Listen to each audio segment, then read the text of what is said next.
Bonjour à tous. Bonjour à tous. Bienvenue dans cette vidéo, de série de vidéos. Nous allons introduire les notions de gestionnaire électronique de documents avec des outils bien spécifiques. Euh, cette première série de vidéos va concerner l'outil Alfresco. Je me présente, je suis Cyril Abolo. Je suis ingénieur informatique et chef de projet digital chez l'entreprise Ed Consulting. Voici le plan de la vidéo, de la présentation de la démo ou de la présentation de la vidéo. Nous allons d'abord introduire la notion d'agile, présenter quelques concepts clés. Nous avons présenté Alfresco, en fait, c'est quoi Alfresco? Et puis nous allons entrer dans les éléments, quelques éléments spécifiques d'Alfresco, comme le tableau de bord, la gestion des fichiers personnels, l'importation des fichiers, le stockage, la gestion des droits et tout. Voilà. Commençons donc par introduire la JET. Qu'est-ce que c'est que la JET? La JET, c'est gestionnaire électronique de documents.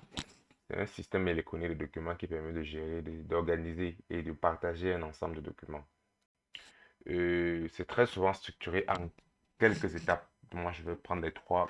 Comme l'image l'illustre, il y a quatre à trois étapes. Mais maintenant, moi, je vais prendre beaucoup plus les trois. L'acquisition des documents.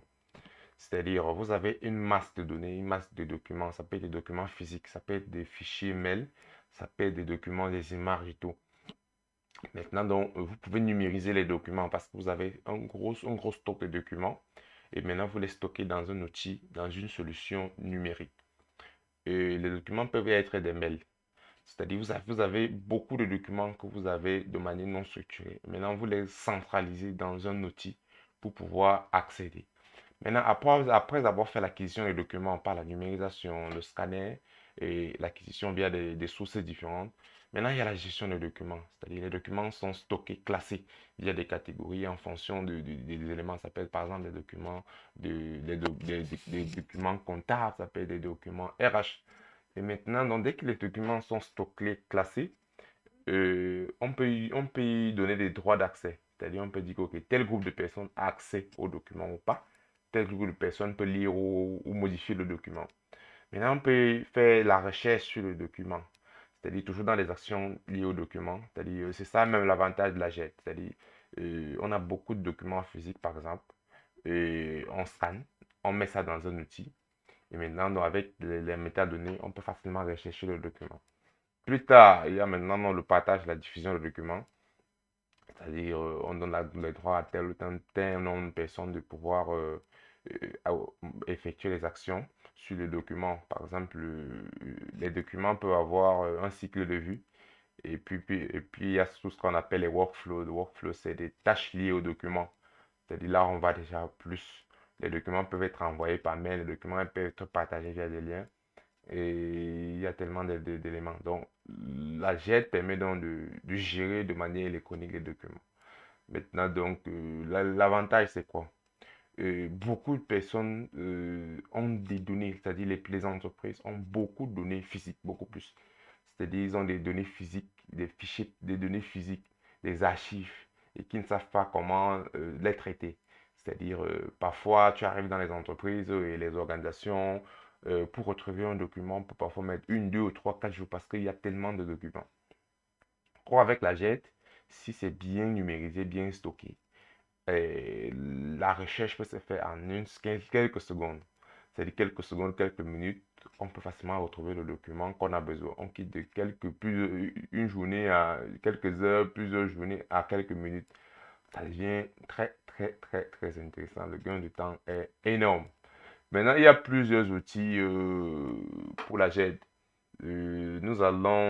Cette série de vidéos concerne l'outil Alfresco, qui est un outil très très intéressant. C'est un outil open source, donc gratuit, et le code est facilement accessible, qui a plusieurs versions, une version cloud et qui a une version on-premise, c'est-à-dire vous pouvez l'installer dans vos data centers, dans vos propres infrastructures.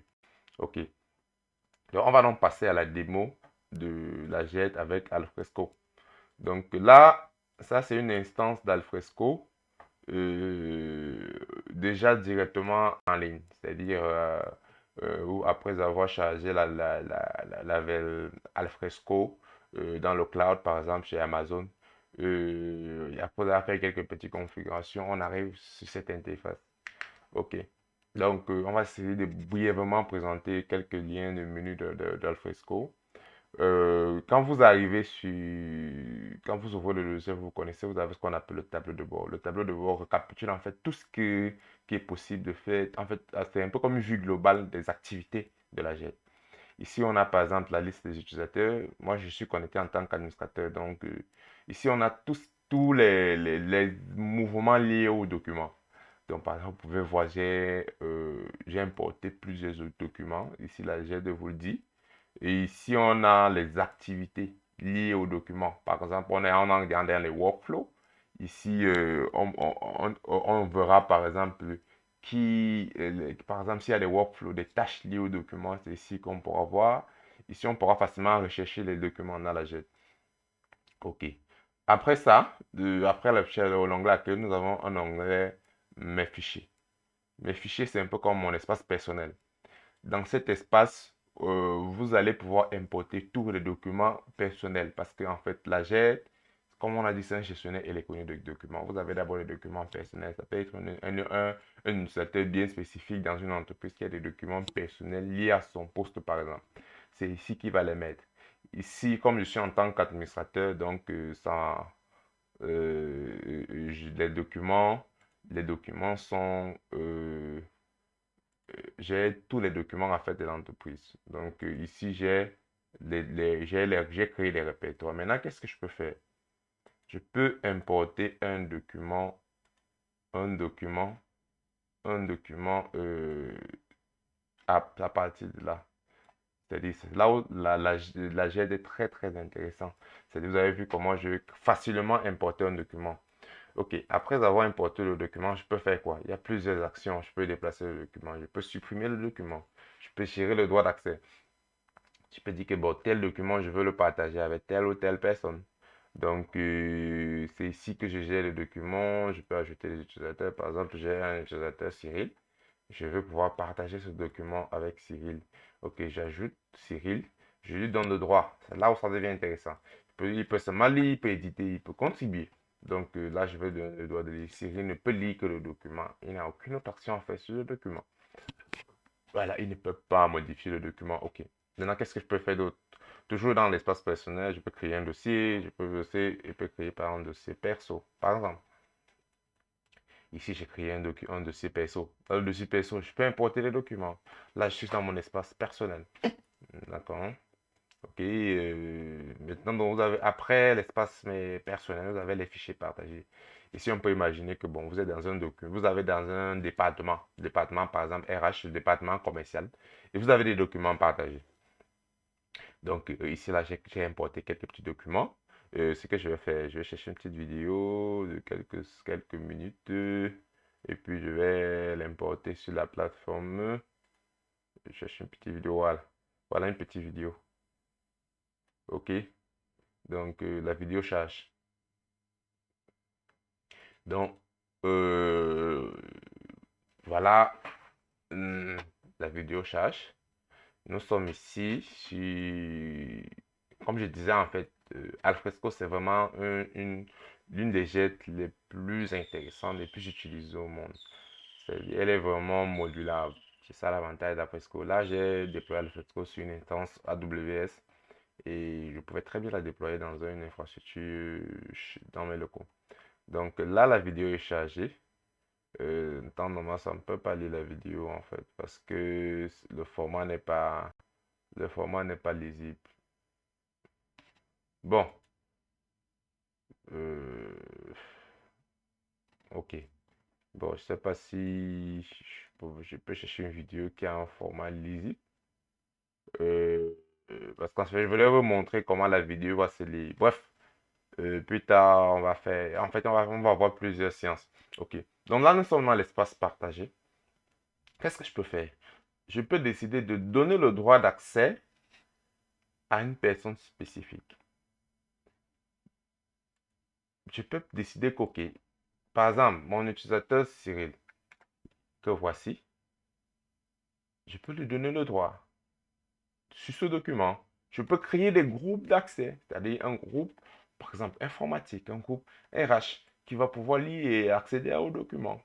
Donc, je peux vraiment faire un ensemble d'éléments. Je peux prévisualiser le document en ligne. Très, très intéressant. Je peux prévisualiser le document en ligne. Je vais désactiver IDM pour pouvoir lire le document en ligne. Voilà. OK. Donc, je peux prévisualiser le document en ligne. Et maintenant, sur le document, qu'est-ce que je peux faire? Je peux déplacer, je peux copier, je peux faire ce qu'on appelle le workflow pour attribuer des tâches à telle ou telle personne. Donc, très très intéressant. Donc, là, nous sommes toujours dans l'espace partagé. C'est-à-dire, j'ai créé mes documents, je le partage avec je peux dire quoi, des collaborateurs pour pouvoir accéder, modifier et faire des éléments sur le site, sur les documents. OK. Maintenant, donc, l'élément le plus intéressant, en fait, c'est les sites d'équipe. L'un des avantages de la JET, c'est la collaboration sur les documents. Donc, je m'explique. En entreprise, vous avez plusieurs départements, plusieurs pôles dans l'entreprise. Maintenant, il serait intéressant pour une entreprise, pour un département, d'avoir un espace où ils peuvent collaborer. Alfresco, en fait, est un outil qui permet en fait la collaboration dans la documentation. Ici, là, vous pouvez voir, j'ai créé ce qu'on appelle un site d'équipe qui réunit les collaborateurs ou bien les membres d'une équipe bien spécifique dans l'organisation. Par exemple, ici, j'ai créé un site pour les départements commerciaux. Quand vous ouvrez le site, vous voyez, par exemple, j'ai un tableau de bord avec tous les utilisateurs, avec tous les quelques actions qui sont liées au site d'équipe.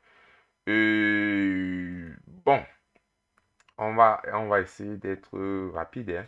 Ici, vous avez la même architecture classique. On va faire une vidéo rien que pour la présentation des sites d'équipe. Je vais juste montrer les éléments de base. Ici, je classe les documents par catégorie. Ici, je peux donner les droits d'accès à telle ou telle personne de pouvoir modifier ou accéder à tel ou tel document. Ici, je peux... qu'est-ce que je peux faire? J'ai un espace pour les calendriers où ici, on a ce qu'on appelle les workflows. Je peux démarrer les workflows. Ici, on peut voir les tâches qui sont liées au document. Qu'est-ce que je peux faire? Ici, je peux avoir un espace de discussion partagé. C'est-à-dire, ici, on peut échanger sur les documents. Ici, qu'est-ce que je peux faire? Ici, on peut créer un blog. C'est un peu comme un wiki. C'est un peu comme un glossaire de toutes les informations. Donc, bref, ici, dans le site d'équipe permet aux membres d'une même équipe de collaborer. Il y a plusieurs éléments de la collaboration, comme la gestion des documents de manière classique. Il y a le partage, tout ce qui est gestion de droits d'accès. Donc ici, par exemple, j'ai créé un site d'équipe pour le département commercial. OK. L'élément suivant, c'est les workflows, les tâches. En fait, si on revient dans le process de la GET, on a la gestion et puis on a le partage. Par le partage, on a le workflow. Ça veut dire que quoi? Le workflow, c'est une tâche à simuler. Je m'explique. Dans le département commercial, on peut avoir dans les process de l'entreprise qu'un document, un devis est validé par exemple par le directeur commercial. C'est-à-dire les commerciaux éditent le devis par exemple, ou bien le devis, la facture pro forma, et il y a une personne qui valide ce devis. Maintenant, non, c'est ça l'avantage des workflows. C'est-à-dire, je peux démarrer un workflow, je dis OK, je revenons dans les sites d'équipe. Je dis, revenons dans les sites d'équipe, on va aller dans l'espace documentaire. On va prendre un document, le document, par exemple, si on va supposer que c'est un devis. Maintenant, qu'est-ce que je vais faire? Je vais démarrer une tâche sur ce document où je vais demander à un directeur de valider. Bien vouloir valider le document. Ici, je demande au directeur de pouvoir valider le devis. OK. Je spécifie l'utilisateur. Maintenant, donc, je peux mettre l'échéance. Je dis que bon, J'ai besoin de ça le 24, d'où l'importance du calendrier. OK. Ça, c'est ce qu'on appelle le workflow. Et maintenant, donc, je peux venir au niveau des tâches. J'ai les différentes tâches que j'ai initiées. Donc ici, par exemple, j'ai demandé à mon responsable de valider cette tâche, ce document. C'est-à-dire, ça peut être un défi que j'ai fait et qu'il faut valider. Donc là, ça devient très, très intéressant. Bon, ici, c'est en fait une base de données de tous les utilisateurs. L'entrepôt, c'est quoi? L'entrepôt, en fait, c'est un peu comme le glossaire ou bien l'espace où je retrouve tous les documents de l'entreprise. Donc maintenant, en fonction des droits d'accès, je peux donner le droit d'accès à telle ou telle personne de pouvoir y accéder. Donc pour résumer, oui, j'ai failli oublier. L'un des avantages, comme je disais, c'est la recherche. Ici, on a un élément vraiment, vraiment, vraiment très intéressant pour la recherche. Vous avez vu, j'ai juste tapé un mot et ça me donne déjà en quelques secondes des éléments de recherche. De manière classique, avec les archives, cette tâche prend une heure, 3 à 4 heures, une journée, voire parfois des semaines. Parce que les documents, on ne sait pas par où ils sont classés. Vous voyez comment en un rien de temps, j'ai pu retrouver le document. Je peux effectuer la même tâche sur un site d'équipe. C'est-à-dire, je peux venir ici, faire la recherche sur le site. C'est-à-dire uniquement sur le site. Voilà. Comme vous pouvez voir, j'ai fait une petite recherche sur le site. OK.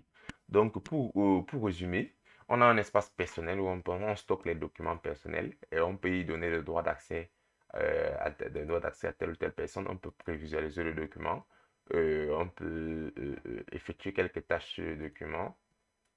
Par exemple, ici, on peut faire tout ce qui est gestion des versions. Voilà. Ici, on peut avoir des versions, c'est-à-dire une version 1, une version 2. Ici, on a l'historique sur le document. Bien plus tard, on a l'espace partagé. Par exemple, on peut expliquer que ça, c'est un espace, un département bien spécifique. Ici, on a les sites. Le site web va au-delà du stockage classique des sites. Parce que ici, dans les sites d'équipe, on a tout ce qu'on appelle stockage classique, l'espace documentaire. On a les workflows. On peut créer des calendriers pour voir, par exemple, toutes les tâches qui sont associées ici. Par exemple, sur un calendrier, je peux créer un événement, par exemple, sur un document. Par exemple, modification, faire des tâches, des workflows et tout. Ici, il y a un espace pour les discussions. Bref, ici, on est dans la collaboration, dans l'espace documentaire. Ici, j'ai l'espace pour tout ce qui est workflow et tâches. Et bien plus tard, l'entrepôt. Donc, comme je viens de présenter, en fait, vous voyez qu'il est très facile de stocker, archiver ces documents, partager les documents, accéder aux documents, modifier le document. Voilà. C'est très, très, très, très intéressant. Donc, avec cette méthodologie, ce système, l'accès aux documents devient facile. La collaboration devient facile. Retrouver un document devient facile. Travailler sur des documents devient facile. OK. Donc, ça, c'était une petite présentation parce que Alfresco est tellement vaste qu'on va faire des vidéos bien spécifiques par élément. Donc là, on faisait une vue globale de ce qu'est Alfresco. On a présenté l'interface d'accueil, le Spotify par défaut, autant pour moi, où on a quelques éléments. Par exemple, quand on arrive sur le site, ici, je peux avoir tous mes départs, tous mes sites que j'utilise. Ici, j'ai tous les documents, en fait, tous les documents qui sont associés ou bien tous les documents que j'ai droit d'accès. Ici, j'ai toutes les activités. Par exemple, si telle personne a introduit un document, je le sais. On a l'espace personnel, comme je disais, on a l'espace partagé, on a les sites qui vont au-delà du stockage classique et de l'accès. On a la gestion des tâches, la gestion des personnes. Et puis, on a une interface d'administration, ça c'est pour les administrateurs, pour pouvoir configurer, c'est-à-dire créer les utilisateurs, créer les groupes, créer, gérer les sites. Donc, bref, c'est la configuration. La configuration et l'administration de la plateforme. OK. Donc, la prochaine vidéo sera uniquement dédiée au site d'équipe. Donc, on va entrer plus en profondeur sur les sites d'équipe. Donc, je vous remercie d'avoir suivi cette vidéo et je vous dis à la prochaine.